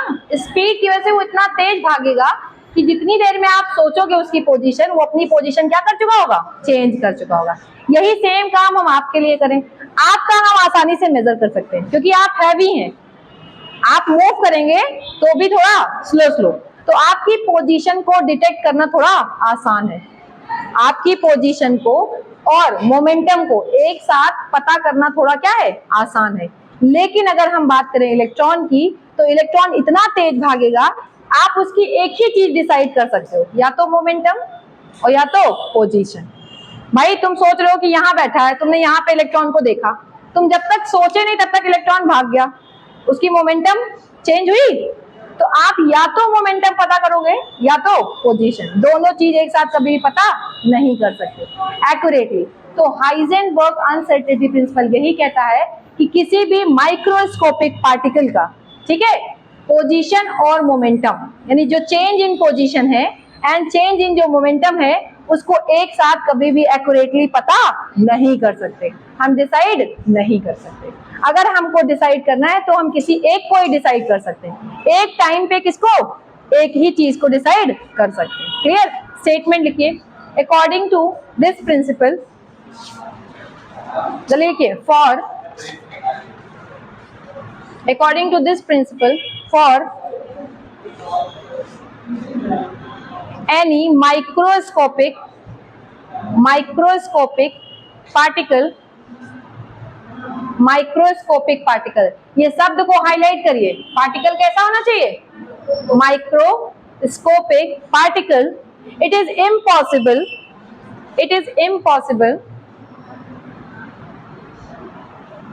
impossible to determine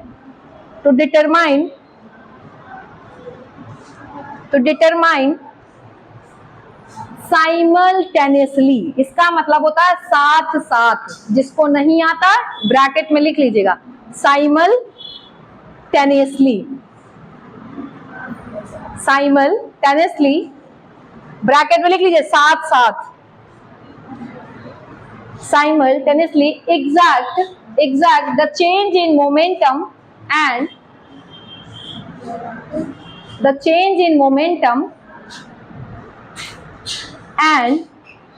position, change in momentum and position, bracket में लिख लीजिए, मोमेंटम एंड पोजीशन ब्रैकेट में लिख लीजिए, वेलोसिटी एज वेल एज, मतलब वेलोसिटी भी उसी में आएगी। देखिए इधर सुनिए, इस स्टेटमेंट के अकॉर्डिंग आपको दो चीजें ध्यान रखनी है, आपका सिस्टम होना चाहिए कैसा, माइक्रो, दूसरी कहानी बात करेंगे हम साइमल्टेनियसली, शब्द पकड़िए बस, साथ साथ, ठीक, बात कर रहे हैं किसकी हम, तो change in position, x is the position, भाई हम अभी यहां खड़े हैं, हम वहां चले जाए तो हमारी पोजीशन में क्या आया, चेंज आया। चेंज के लिए फिजिक्स में बताया गया है, क्या लगाते हैं, डेल्टा, चेंज लगा देते ना, और भी कुछ बताया गया होगा, बहुत सारी चीजें लगाते हैं, बस चेंज, ठीक, साथ में क्या है, चेंज इन मोमेंटम, कभी भी या तो ये ग्रेटर होगा या तो इक्वल होगा h/4π, मतलब ध्यान सुनिएगा, ये अकेले की बात नहीं कर रहा है, ये दोनों के प्रोडक्ट की बात कर रहा है, प्रोडक्ट समझते हो ना, मल्टीप्लाई करने पे, दोनों के प्रोडक्ट की बात कर रहा है, वो किसके बराबर है, या तो बड़ा होगा या तो इक्वल, कभी भी छोटा नहीं हो सकता, ठीक, वो किसके बराबर होगा, h/4π, भैया h भी कांस्टेंट है, 4 भी कांस्टेंट है और पाई भी कांस्टेंट है, यानी इधर की वैल्यू कांस्टेंट है। आई बात समझ में, थोड़ा और इसको ओपन करें तो देखो इधर, delta x into delta mv, क्या इस मोमेंटम को मास इंटू वेलोसिटी लिख सकते हैं, लिख सकते हैं, दैट इज h/4π, सही। अभी मैंने कहा मान लो फॉर इलेक्ट्रॉन, किसके लिए, अब इलेक्ट्रॉन का मास फिक्स है कि नहीं, इलेक्ट्रॉन का मास, तो ये तो चेंज होगा नहीं, मास तो चेंज होगा नहीं, तो जो चीज चेंज नहीं हुई उसको नीचे ले आते हैं हम लोग, यहाँ पे क्या बचा, delta x into delta v is equal to, sorry, equal और ग्रेटर देन 4πm, सही, बोलिए, आई बात समझ में, ध्यान से देखिए, दो केस बना, पहले में पोजीशन और मोमेंटम, दूसरे केस में पोजीशन और वेलोसिटी, क्योंकि मोमेंटम भाई अगर ऑब्जेक्ट सेम है तो उसका मोमेंटम तो सेम ही होगा ना, डिपेंड किस पे करेगा, सिर्फ वेलोसिटी पे, तो अगर आप चाहें तो इससे दोनों चीजें निकाल सकते हैं, बस वो क्या होगा, एग्जैक्ट नहीं होगा, दोनों चीजें एक साथ नहीं पता कर सकते। अब मान लो हमने velocity they the, change in velocity आपको बता दी, तो आप ये बस क्या कर सकते हो, निकाल सकते हो, एग्जैक्ट नहीं बता सकते हो, पूछो क्यों, एग्जैक्ट अगर निकालना होता तो ये इक्वल आता ना, एग्जैक्ट का मतलब क्या होता, इक्वल आता ना, एग्जैक्ट वैल्यू क्या होती है, मैंने सीधे सीधे कह दिया कि हाँ मैंने आज ये चैप्टर पढ़ा, 5वां चैप्टर, 5 मतलब 5 फिक्स, उसके आगे पीछे कोई बात नहीं हो रही। अब एग्जैक्ट ना होने का मतलब मैंने कोशिश करी 1 से 5 तक चैप्टर पढ़ने की, अब आप डिसाइड करो कि आपने पढ़ा पहले कि कोशिश ही करते रह गए, कि पहले पे कोशिश हुई कि नाकाम हो गई, दूसरे तक पहुंचे नहीं, ये सिर्फ कोशिश है ना। तो ये उनकी वही बात है, ये जो ये लिखा है ना ग्रेटर वाला दिक्कत, देख रहे हो, अगर ये इक्वल होता तो एग्जैक्ट होता, ये ग्रेटर है इसलिए एग्जैक्ट नहीं, और नॉट एग्जैक्ट होता है, ध्यान रखिएगा। आप एग्जैक्ट मोमेंटम या फिर एग्जैक्ट क्या कहते हैं वेलोसिटी या फिर एग्जैक्ट पोजीशन एक साथ कभी भी किसी माइक्रोस्कोपिक पार्टिकल की पता नहीं कर सकते। यही था हाइजेनबर्ग अनसर्टेनिटी प्रिंसिपल। बस इतनी सी बात थी। अब इससे बढ़िया बढ़िया आता है क्वेश्चन। क्या आता है?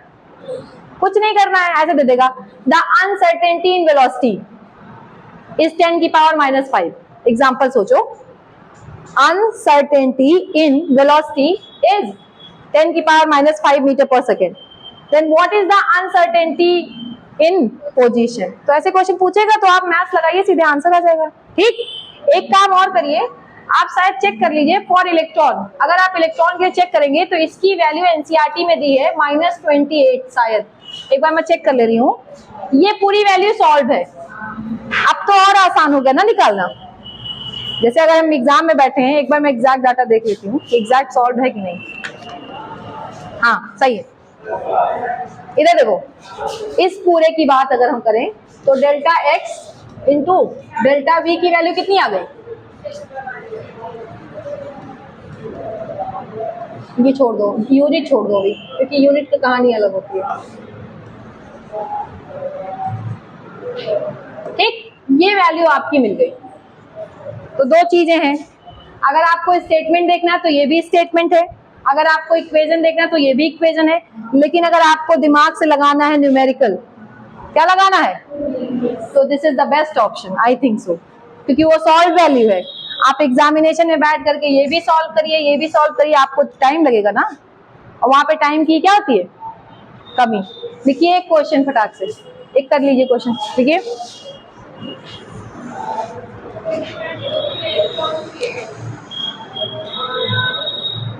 देखिए, an electron moving, an electron, हाँ वो इलेक्ट्रॉनिक लिए है ना, क्योंकि इलेक्ट्रॉन का मास होता है। फॉर इलेक्ट्रॉन, इलेक्ट्रॉन ही आएगा, आपने टेंशन ना लीजिए, ये मैंने यहाँ लिख दिया फॉर इलेक्ट्रॉन। अब प्रोटॉन के लिए प्रोटॉन का मास रखिएगा भैया, आपके एग्जाम में इलेक्ट्रॉन ही आएगा पहली बात तो, हम गारंटी नहीं देते, क्योंकि एग्जाम जो बना रहा है पता नहीं मूड फिर जाए उसका, उसने तो आपको पढ़ाया है ना प्रोटॉन, तो अगर वो प्रोटॉन बोलेगा तब ये मत लगा देना। हमने कहा ना फॉर इलेक्ट्रॉन, यही तो गलती होती है ना, तब आप यही फॉर्मूले से लगाइएगा। आप मास ऑफ प्रोटॉन क्या होता है?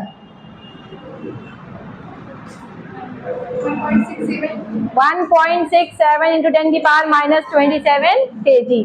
हम ही पढ़ेंगे, हम ही जाके पेपर सॉल्व कराएंगे, ठीक है, तुम लोग कुछ मत करना। हम तो कह रहे हैं हम ही पढ़ लेंगे और हम ही जाके पेपर सॉल्व कराएंगे, और तुम लोग सब लोग सिलेक्टेड एकदम। तुम लोग मतलब दिमाग में कुछ भी नहीं करना है, क्या बोलूं क्या ना बोलूं, कुछ बोलने लायक भी नहीं है ना। सोर्सेज आर अनलिमिटेड, आप लोगों के पास, मैंने पहले ही बोला था कि जब सोर्स लिमिटेड हो और आदमी मेहनती हो तब वो कहां पहुंच जाता है, सिलेक्शन ले लेता है। और जब सोर्स अनलिमिटेड हो और आदमी भटक जाए, इनसे पढ़ूं कि उनसे पढ़ूं कि ये पढ़ूं कि वो पढ़ूं कि क्या पढ़ूं, फिर वो कुछ नहीं पढ़ता है। हम बता दें, आप अभी सोच रहे होंगे दिमाग में एक लेक्चर गोला मार दो, ये लेक्चर यूट्यूब से देख लिया जाएगा, ठीक, मार दो गोला, बिल्कुल मार दो। एक आदमी को फॉलो तो करके देखो, सिलेक्शन उन्हीं का होता है जो एक की बात मान के, एक कहते ना अंधविश्वास, भगवान कुछ होते नहीं है, जबरदस्ती मंदिर में जाते हो, वहीं खाली मूर्तियां बनी है, सर पटकते हो, कुछ नहीं है, भगवान कुछ नहीं है ना। आप में उस समय सिर्फ बिलीव होता है, क्या होती है, एक बिलीव लेके तो जाते ना कि he is Krishna, he is Ram and so on, जो भी है। और यहाँ पे हम नहीं, वो सही, वो नहीं, ये सही, तुम्हारी यही दिक्कत है। और पहले के लोग शांति से इसलिए सेलेक्ट होते थे क्योंकि उनके पास ऑप्शन ही नहीं था, किताब थी पढ़ो तो पढ़ो, ना पढ़ो तो जाओ। और उसके बाद और बता दें, पहले टीचर्स के अंदर कमी नहीं देखी जाती थी, बच्चों के अंदर कमी देखी थी, उसको सुधारी जाती थी। आजकल टीचर्स के अंदर कमी देखी जाती है और खुद को एडवांस बताया जाता है। आप अपने स्कूल में जहां भी पढ़ते हो, केमिस्ट्री वाले अच्छा नहीं पढ़ाते। अरे तुम केमिस्ट्री के बारे में क्या जानते हो भाई, जो तुम अच्छा और बुरा साबित करने वाले हो? अच्छा बुरा तुम तब डिसाइड कर पाओगे जब तुम्हें पहले ज्ञान हो। या तो एक आईएएस बैठा हो यहाँ, एक पीजीटी केमिस्ट्री या लेक्चरर केमिस्ट्री का बैठा हो, तब हम केमिस्ट्री पढ़ाएं, तब वो जानेगा कि हमें केमिस्ट्री आती है, केमिस्ट्री नहीं आती। तुम क्या जानोगे बताओ? तो सबसे पहले तो जज करना छोड़ दीजिए। कोई टीचर खराब नहीं पढ़ाता, कोई टीचर अच्छा भी नहीं पढ़ाता। मैं ये नहीं कह रही कि बहुत अच्छा पढ़ाता है। आप अपने आप से डिसाइड कर लीजिए, आप पढ़ने लगिए, आप अच्छे हो जाएंगे। और आपको पढ़ने के लिए सिर्फ एक चीज है आपके पास, किताब। और अगर अभी भी आपको ये गलत फहमी है कि वन शॉट देख करके हम सिलेक्शन ले लेंगे, मैं फिर कह रही हूँ, यही कह रही हूँ, ये कैमरा भी चल रहा है सामने, सिलेक्शन नहीं होगा। जो लोग इस दुविधा में, कुछ लोग तो मैराथन चलाते रात रात भर, वो जैसे पेपर मीट का कल है तो आज रात लो मैराथन पूरा। तुम्हारा दिमाग है, तुम सोचो थोड़ा पागलों वाली हरकत नहीं है? तुम पूरे साल पढ़े नहीं हो, एक रात में तुम बैठ के मैराथन देख रहे हो। कहाँ मैराथन से तुम्हें खुद समझ आएगा? जो तुम्हें थोड़ा बहुत आता भी है ना, सुबह एग्जाम, एक तो तुमने नींद नहीं ली। मैं बताती हूँ रियलिटी, जो तुम्हारा कम से कम, तुम्हें पता है स्लीपिंग से बहुत सारे अच्छे हार्मोन सिक्रेट होते हैं। और आप कभी देख लीजिए, जब आपको एकदम अच्छी सी नींद आती है 4-5 घंटे की, यू आर फीलिंग फ्रेश, आप उसके बाद 1 घंटे पढ़िए, आपको सब कुछ समझ आता है। और आप देख लीजिए, जब आप 3-4 रात नहीं सोए रहे थे तब की हरकतें देख लीजिए अपनी, पता चल जाएगा आपको। अब तुम्हारा क्या है, तुम्हारा कल पेपर है, पूरी जिंदगी तुमने पढ़ा नहीं, पूरे साल तुमने मस्ती मारी है, आज रात भर पढ़ करके कल उगलने के प्लान में हो, तो भैया नीट और जेईई में सिलेक्शन नहीं होगा, बोर्ड में पास भले हो जाओ। मैं अभी बता दे रही हूँ, नीट और जेईई में सिलेक्शन नहीं होगा, ये कोई दावा कर दे, नहीं होगा। उस सिलेक्शन उसी का होगा जो पहले से जिसको आता है। हाँ, जैसे आपको आता है, हमें आता है, तो हम जाएं रात में 2-4 घंटे देख ले, तो मेरे दिमाग पे कोई फर्क नहीं पड़ने वाला। पूछो क्यों? हमें आता है, हमने एक बार बस क्विक शॉट ले लिया, रिवीजन कर लिया। तो पहले खुद को लाइए, समझिए, यहाँ बैठ करके जज करने से। सब जज बहुत करते हैं, हमने सुना है, आजकल की जनरेशन यही तो करती है, जज। आता जाता कुछ नहीं, जज पहले बने पड़े हैं।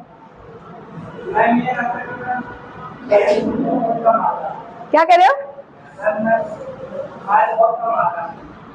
बायो वालों की, बैठ जाओ 2 मिनट बैठ जाओ। बायो वालों की एक सबसे बड़ी गलतफहमी कि उन्हें लगता है उन्हें मैथ नहीं आती है। ये बता दो, कौन सा इंटीग्रेशन तुमसे पूछा गया है, कौन सा तुमसे डिफरेंशिएशन यहाँ पूछा गया है? अभी क्लास 10 तक जो मैथ आप पढ़ते हो वही मैथ वाले भी पढ़ते हैं। आप सुनिए मेरी बात, आप रुको, अगली बात, मैं बात तो काट रही हूँ। ये जो तुम कैलकुलेशन ये बता रहे हो ना, ये सब कैलकुलेशन आपकी 6th 7th 8th पता नहीं थी कि नहीं, आपने पढ़ा नहीं, लेकिन 9th 10th में थी आपको।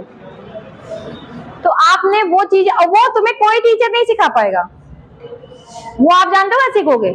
आप 2-4 बार करो, गलती होगी, 5वीं बार आपको आ जाएगा। आप करके देखो, 100% मैं बता रही हूँ। अगले टर्न पे तुम करके देख लेना ये चीज कि तुम 4-5 बार वो क्वेश्चन करो जा करके। तुमसे गलती होगी, मैं ये नहीं कह रही कि तुम्हारा तुरंत सही हो जाएगा, लेकिन मैं पक्का तुम्हें ये भी कह रही हूँ कि 5वें के बाद अगर आपने अपना दिमाग यूज कर लिया, मैं सिखाऊंगी तुम भूल जाओगे। तुम्हें पता है, अभी मैं उठाऊं और यहाँ कैलकुलेशन कर दूं तो तुम्हें उस टाइम बहुत अच्छे समझ आएगा। क्यों? क्योंकि तुम्हारा दिमाग नहीं चल रहा है, ये मेरा दिमाग है, ये मेरी कैलकुलेशन है मैथ से। आपको समझ आएगा, आप एकदम हैप्पी कि हाँ फाइनल आंसर आ गया। लेकिन जब आप सेम वही क्वेश्चन करने बैठेंगे तो आप अपनी कैलकुलेशन, क्योंकि देखो बच्चा अपनी कैलकुलेशन यूज करता है। जैसे हमें किसी ने सिखाला, हमने बचपन में 6th 7th 8th में 10th में सीखा था ना कुछ मैथ्स करना, कैलकुलेशन सीखी थी कि नहीं? तो सबका एक तरीका होता है कैलकुलेट करने का। जैसे कुछ लोग क्या करते हैं, पहले मल्टीप्लाई करते हैं फिर डिवाइड करते हैं। बॉडमास क्या कहता है, पहले डिवाइड करो। देखो तुम्हारी मैथ इजी ना हो तो कहो। अब तुमको क्या लगता है, मैम 6.6 ऐसे दिया है, फिर यहाँ पे पता नहीं क्या दे दिया, मान लो 2.893 ऐसे दे दिया। अब तुमको लगता है मैम अब इसमें डिवाइड करने से अच्छा है कि पहले कुछ भी छोड़ दे इतने पे आंसर। होता है, दिक्कत होती है, मैं मानती हूँ। ऐसे ऐसे कैलकुलेशन में किसको दिक्कत आती है पहले बताओ? जहां नीचे वाली वैल्यू ज्यादा दिख जाए और ऊपर वाली वैल्यू कम दिख जाए, डिवीजन में वहीं से प्रॉब्लम स्टार्ट। उसके साथ छोड़ दो, पॉइंट दिख गया, थोड़ा फास्ट फास्ट मतलब ठीक है, चलो अच्छी बात है। 5-6 बार लगाओ, स्पीड बढ़ाओ। पहले 10 दिन स्पीड पे काम मत करो, 10 दिन अपने मेथड पे काम करो। इधर बेटा अभी हमें बहुत अच्छे से याद हमने क्या क्या पढ़ाया है, और बहुत अच्छे से पता है हमें कहाँ से तुमसे क्वेश्चन पूछना है, और बहुत अच्छे से पता तुम कहाँ से आंसर नहीं दे पाओगे। तो ध्यान सुनो, पहले थोड़ा प्रॉब्लम आएगी, स्लो रहेंगे आप 10 दिन कर जाइए, मैं पक्का बता रही हूँ, 100% बता रही हूँ, ये मेरा पर्सनल एक्सपीरियंस है, आपकी कैलकुलेशन फास्ट हो जाएगी। अब ये वही वाली कहावत ना करो कि एक हफ्ते में एक दिन बैठ के खूब लगा डाले, एक हफ्ता किताब ही नहीं छुए। तो ये सब ऐसे नहीं होता, यही तो दिक्कत है। चलो भैया क्वेश्चन करो, छोड़ो तुम लोग, बात खत्म करो। इलेक्ट्रॉन दिया था ना हमने, इलेक्ट्रॉन की डिस्टेंस लिख लीजिए। उसने एक डिस्टेंस कवर करी है 0.1 एंगस्ट्रॉम, लिखिए। हाँ क्वेश्चन था, an electron covered a distance of 0.1 angstrom, लिखिए। An electron covers distance 0.1 angstrom, 0.1 angstrom, angstrom, okay. Find the uncertainty in velocity. Find the uncertainty in velocity.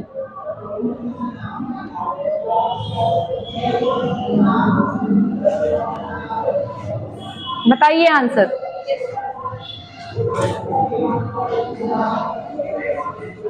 Find the uncertainty in velocity. अच्छा दूसरी चीज, numerical लगाने का एक तरीका और, जब तक आप फाइंड ना कर लीजिए कि गिवन क्या क्या है, तब तक आप फॉर्मूला ही नहीं सोच पाएंगे ना। आपको दिया है सिर्फ डिस्टेंस, क्या दिया है, वो भी कितना, 1 एंगस्ट्रॉम। तो ये बताइए डिस्टेंस क्या होती थी, बेसिक डेफिनेशन ऑफ डिस्टेंस या डिस्प्लेसमेंट।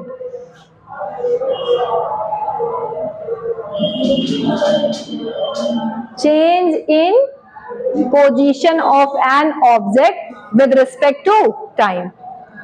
एक टाइम के रिस्पेक्ट में किसी भी ऑब्जेक्ट की जो पोजीशन बदलती है वही क्या कहलाती है, डिस्टेंस या डिस्प्लेसमेंट। डिस्प्लेसमेंट में डायरेक्शन आता है, डिस्टेंस में हम हटा देते हैं डायरेक्शन। तो अब मुझे बताओ, यही तो हुआ डिस्टेंस, मतलब कि डेल्टा एक्स दे दिया तुम्हें।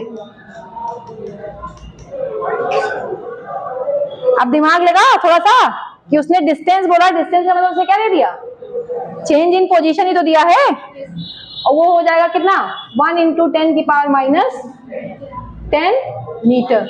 ये एंगस्ट्रॉम की वैल्यू मीटर में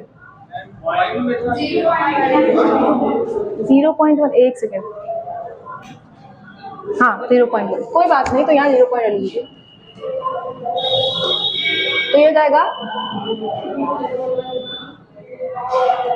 मतलब 0.1 कर लीजिएगा, ठीक। मीटर में आपको क्या मिला अभी, ये बताइए एंगस्ट्रॉम की वैल्यू मीटर में कितनी होती है, पहले बताइए। 10⁻11 होती है शायद, 10 होता है, तो फिर ये सही है, ठीक। ये छोटी छोटी चीजें आप लोग देख लीजिएगा। हम पता है हम लोग इन सब पे क्यों ध्यान देते थे, जितनी भी केमिस्ट्री होती है, जितने में भी ये सारे कांस्टेंट दिए रहते हैं, कभी भी किसी आप एग्जाम पेपर उठाइए, सारे कांस्टेंट सारी एग्जैक्ट वैल्यूज आपको दी रहती हैं, उसको कभी केमिस्ट्री नहीं कहती, आप रटिए कुछ भी, आप फॉर्मूला करिए बस। अगला आपको निकालना क्या है, चेंज इन वेलोसिटी, रखिए फॉर्मूला, और वो भी अनसर्टेनिटी दिया है, क्या दिया है, तो क्या लगाएंगे हम लोग, क्या लगाएंगे, delta x into delta v is equal to h/4πm। आप यही लगाइए, वरना आपका गड़बड़ हो जाएगा, आप कहीं ज्यादा फ्लो में वही लगा गए ना, फ्लो में गड़बड़ी हो जाएगी। प्रोटॉन दे दिया अगली बार तो। चलिए सॉल्व करिए जल्दी जल्दी। तो डेल्टा वी क्या होगा यहां से, h 4 पाई m इंटू डेल्टा x। सही, रखिए वैल्यू 6.6, 4 पाई की वैल्यू 3.14, मास 9.1 इंटू 10 की पावर माइनस 31, और ये 1 इंटू 10 की पावर माइनस 10.1 जो भी है।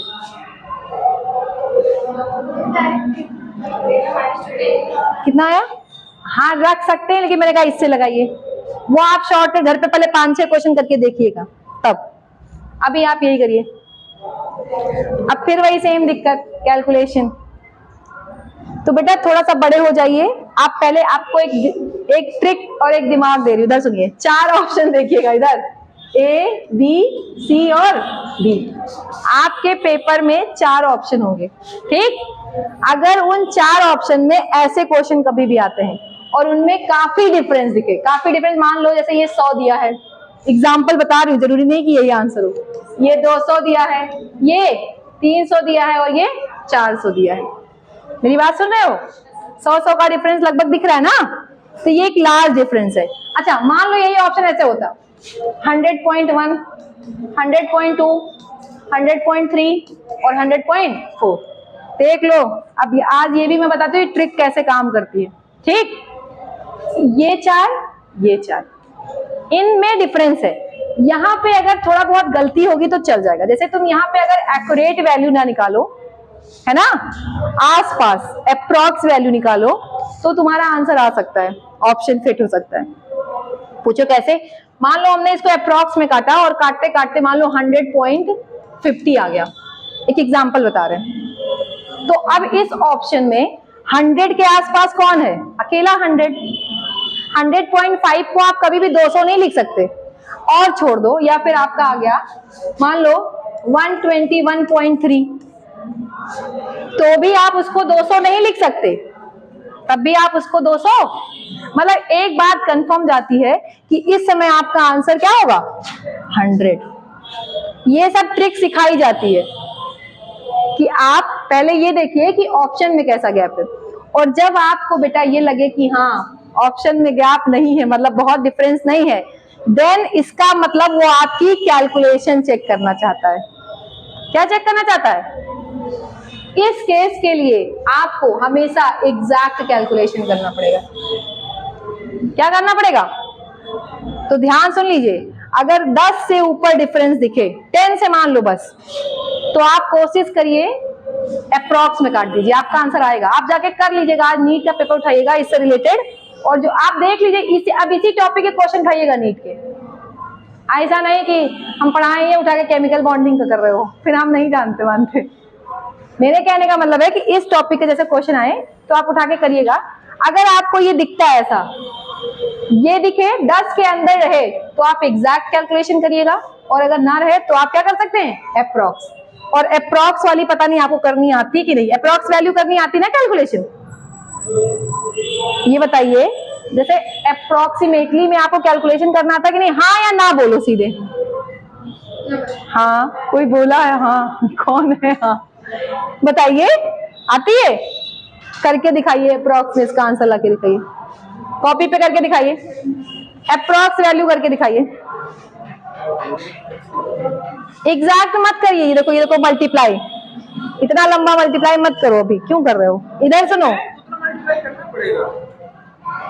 अगर 9.1 मान लेते हैं, तो 9 से उसको काटेंगे तो काट दिया ना तुमने, फिर भी नीचे वाले कर रहे हो क्या तुम मल्टीप्लाई? हाँ। किस वजह से कर रहे हो? अरे मैम इतना आया पहले, ये सब नीचे वाला ना कर रहे हो? इतनी वैल्यू अभी आई है, अभी इतना मल्टीप्लाई करना पड़ेगा। करो। अभी हम देखो करके दिखाते हैं अप्रॉक्स में, जल्दी। उन लोग वेटिंग में है, सोचिए मत, करना चालू कर दीजिए, हम लोग वही देख लेंगे ना। इधर अप्रॉक्स में कुछ कैलकुलेट करिए अपने आप। हम तो यही मानते हैं, और 90% क्वेश्चन अप्रॉक्स का रहता है। जब तक उसको एग्जैक्ट वैल्यू, तुम्हारी मैथ्स जब चेक करनी होती है, जेई वालों के लिए छूट नहीं रहती, क्योंकि जेई वाले मैथ्स नीट वालों के लिए रहती है। अभी तुम जाके पेपर उठाओ नीट का, और तुम इस टॉपिक के क्वेश्चन देख लो, इतना आसान दिया होगा कैलकुलेशन, इतना आसान। इसमें टफ है एनसीईआरटी में, इधर कुछ नहीं, बस और रुपया पैसे पे जाया करिए, आपका दिमाग रुपये पैसे में ना चलता है और जल्दी हो जाएगा काम। इधर देखो, इधर आपने एक चीज पढ़ रखी है ना कि 6.6 7 रुपए के आसपास है कि 5 रुपए के या 6 रुपए के? 7 के आसपास। तो इसको आप जनरली क्या कर लीजिए, 7 मान लीजिए। क्या मान लीजिए? ये अप्रॉक्स वैल्यू होती कैलकुलेट करने की। ठीक, अगली इधर ये तो 4 ही है, अब ये 3.14 है, तो ये 3 के आसपास ही जाएगा। क्या जाएगा? 3 के आसपास जाएगा। 9.1 9 के आसपास जाएगा। 0.1 है ना, 0.1 है, इसको हटा दीजिए, ऊपर 10 ले जाइए, सीधे बात खत्म कर दीजिए। क्या हो गया?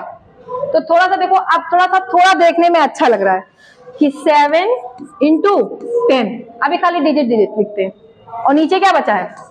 4 into 3 into 9, यही बचा डिजिट। पावर की बात कर ले तो यहाँ कितना था? 10 की पावर माइनस 34, और नीचे कितना था? यहाँ देख लेते हैं, ये कितना था? 10 माइनस 10 और ये माइनस 31, ऐड करो कितना हुआ? 41। 10 की पावर माइनस 41, ये बात तो पता है कि नहीं? मल्टीप्लाई में पावर ऐड होती है, डिवाइड में पावर माइनस होती है। अच्छा बताओ मुझे, इसको देख के डर लग रहा था कि इसको देख के डर लग रहा है? वो उसमें ऐसा लगा कि बहुत टाइम जाएगा। अगर तुम ये चेक कर लो कि ये 4 ऑप्शन वाली कहानी ऐसी है और तुम यहाँ पहुंच जाओ तो ये सॉल्व करना थोड़ा आसान हो गया। अब तुम डिवाइड करके देख लो, मैं फिर बता दूं, तुम्हारे लिए आसान हो गया। और बता दूं थोड़ा सा, देखो ये 70 है, 9 की ऐसी टेबल पढ़िए कि लगभग 70 के आसपास आए। पढ़िए 9 की टेबल पढ़िए, कितना आता है? यार तुम लोग ऐसे धीरे से बोलते हो, खुद ही बोल के खुद ही रख लेते हो। थोड़ा मेरी तरह बोलो, देखो दुबली पतली से कितना तेज बोलते हो, सबको आवाज आती है। बोलो 9 की टेबल बोलोगे 70 आए, बताओ। 7 9 7 जा 9 8 जा 63 और 72, 70 के आसपास कौन है? 63 है। कौन सी गणित लगा रहे हो? इधर 2 का अंतर है, इधर सीधे 7 का अंतर है, ये मैथ्स है प्रॉपरली। कितना डिफरेंस है? उधर 7 और इधर 2 का, ये पास में है ना, मतलब कि ये कितने टाइम्स गया है? 9 8 जा, सही। और ये कितने टाइम गया था? 7 जा। कहने का मतलब जो आंसर आएगा वो इन दोनों के बीच का आएगा, 70 ना। तो लगभग देखो, कभी भी ये पास में है तो यानी इससे थोड़ा सा कम वैल्यू ले लेते हैं, 7.8। क्या मान लिया हमने? लगभग 7.8। यहां से 9 खत्म हो गया, ये खत्म हो गया, क्या बचा? ये पूरा खत्म हो गया, क्या बचा? 7.8, सही। ये मैथ्स का कैलकुलेशन है। ये 4 3 जा 12, अब 12 से 78 डिवाइड हो जाएगा। 12 की टेबल पढ़िए कि 78 आए। बचपन में मम्मी ऐसे नहीं मारती थी टेबल के लिए। लगभग 6 पॉइंट समथिंग आएगा, 0.6 में आएगा कि नहीं आएगा? अच्छा, अब ये वाली वैल्यू बची है अभी, ये कितना होगा? ऊपर ले जाओ, 10 की पावर माइनस 34 प्लस 41, सॉल्व करो कितना आएगा? 10 की पावर कितना बच रहा है? 7, सही। मतलब जो आंसर आया 0.6 इंटू 10 की पावर 7 के आसपास। आप एक पॉइंट हटा दीजिए यहां से, सही, ये काट दीजिए, 6, लगभग कितना आएगा? 6 इंटू 10 की पावर 6 के आसपास। और आपका आंसर शायद दिया हुआ है 5.9 के आसपास या 5.8 के आसपास दिया है। आई बात समझ में? अब 5.8 और 5.9 लगभग किसके बराबर है? 6 के ही तो बराबर है। अब इतना आसान नहीं करना, इसको मुझे करना होता मैं 10 सेकंड में करके दिमाग से आंसर ला देती। ये तुम्हें ये सीखना पड़ेगा। जैसे अगर तुम्हें अप्रॉक्स में भी जाना है तो तुम्हें कैलकुलेशन, और उसको सीखने के लिए फिर वही सेम बात है, जब तक ABCD नहीं आएगी तब तक आप वर्ड फॉर्मेशन नहीं कर पाएंगे। तो आप पहले प्रैक्टिस करिए। ओके, 5.8 आंसर आ रहा है, 6 हमने आसपास निकाल दिया है, और उसके आसपास ही है। दूसरी बात, ये तभी आप अप्लाई करेंगे, नेगेटिव ना हो तब तक ध्यान रखिएगा, जब आपकी थोड़ी डिफरेंसेस 10 से क्या हो, ज्यादा हो। जैसे 10 से ज्यादा होगा चल जाएगा, आंसर आ जाएगा।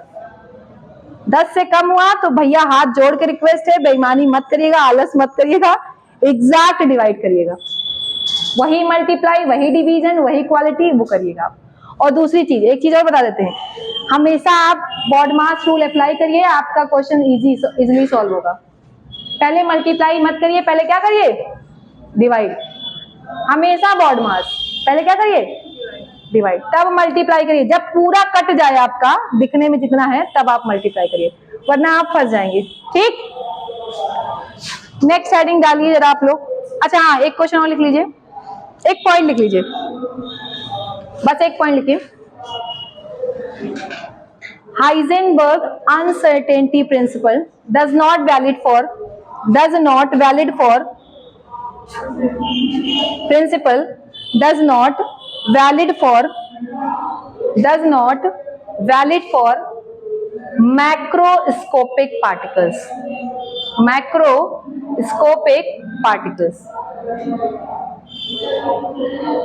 ठीक, ओके। ब्रैकेट में लिख लीजिए बॉल, हम लोग ह्यूमन बींग्स, माइक्रो जितने भी हैं। अच्छा, फिर भी नीट वालों की खासियत, इधर सुनिए, ऐसे कहेंगे, एक बॉल को, एक क्रिकेटर है, उसने एक बॉल को फेंक दिया, ठीक, उसकी चेंज इन पोजीशन इतना आया, तो चेंज इन वेलोसिटी बताइए, क्या बताइए। आप तब भी फॉर्मूला यही लगाएंगे, सॉरी फॉर्मूला आपको तब भी वही लगाना है, बस लास्ट में आपका 2 स्टेटमेंट लिखा होगा। एक में लिखा होगा this is valid from Heisenberg uncertainty principle, दूसरा statement this is not follow Heisenberg uncertainty principle. तो आप किस पे जाएंगे, आंसर डज नॉट फॉलो।